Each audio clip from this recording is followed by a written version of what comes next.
मायापति नारायण के चरणों में शीस नवाए। 10वां अध्याय कार्तिक लिखू नारायण राय। जय श्री हरि। राधे राधे। ब्रिजधाम चैनल में आप सबका स्वागत है। आप रसपान कर रहे हैं कार्तिक मास महात्म की कथाओं का। अब तक आप 9वें अध्याय तक की कथा का रसपान कर चुके हैं। आज के इस वीडियो में हम कार्तिक महात्म के 10वें अध्याय की कथा का रसपान करेंगे। राजा पृथु बोले, हे ऋषि श्रेष्ठ नारद जी, आपको प्रणाम है। कृपया अब यह बताने की कृपा कीजिए कि जब भगवान शंकर ने अपने मस्तक के तेज को क्षीर सागर में डाला तो उस समय क्या हुआ। नारद जी बोले, हे राजन, जब भगवान शंकर ने अपना वह तेज क्षीर सागर में डाल दिया तो उस समय वह शीघ्र ही बालक होकर सागर के संगम पर बैठकर संसार को भय देने वाला रुदन करने लगा। उसके रुदन से संपूर्ण जगत व्याकुल हो उठा। लोकपाल भी व्याकुल हो गए। चराचर चलायमान हो गया।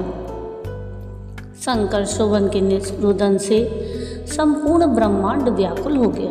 यह देखकर सभी देवता और ऋषि मुनि व्याकुल होकर ब्रह्मा जी की शरण में गए और उन्हें प्रणाम कर उनकी स्तुति करने लगे। उन सभी ने ब्रह्मा जी से कहा, हे पितामह, यह तो बहुत ही विकट परिस्थिति उत्पन्न हो गई है। ये महायोगिन, इसको नष्ट कीजिए। देवताओं के मुख से इस प्रकार सुनकर ब्रह्मा जी सत्यलोक से उतरकर उस बालक को देखने के लिए सागर तट पर आए। सागर ने ब्रह्मा जी को आता देखकर उन्हें प्रणाम किया और बालक को उठाकर उनकी गोद में दे दिया। आश्चर्यचकित होते हुए ब्रह्मा जी ने पूछा, हे सागर, यह बालक किसका है? शीघ्रतापूर्वक कहो। सागर विनम्रतापूर्वक बोला, प्रभु, यह तो मुझे ज्ञात नहीं है, परंतु मैं इतना अवश्य जानता हूँ कि यह गंगा सागर के संगम पर प्रकट हुआ है। इसलिए हे जगत गुरु, आप इस बालक का जात कर्म आदि संस्कार करके इसका जातक फल बताइए।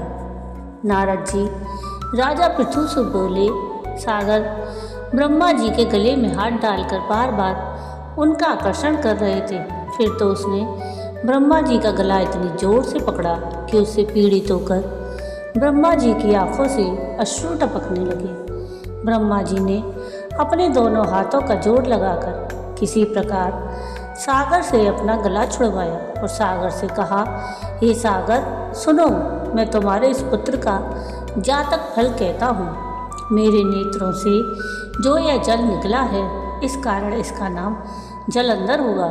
उत्पन्न होते ही यह तरुण अवस्था को प्राप्त हो गया है, इसलिए यह सब शास्त्रों का पारगामी, महापराक्रमी, महावीर, बलशाली, महायोद्धा और रण में विजय प्राप्त करने वाला होगा।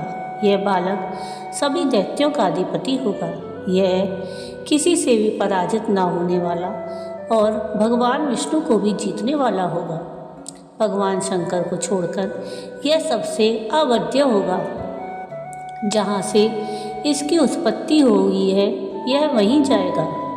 इसकी पत्नी बड़ी पतिव्रता, सौभाग्यशालिनी, सर्वांग सुंदरी, परम मनोहर, मधुर वाणी बोलने वाली और शीलवान होगी। सागर से इस प्रकार कहकर ब्रह्मा जी ने शुक्राचार्य को बुलाया और उनके हाथों से बालक का राज्याभिषेक कराकर स्वयं अंतर्ध्यान हो गए। बालक को देखकर सागर की प्रसन्नता की सीमा न रही। वह हर्षित मन से घर आ गया।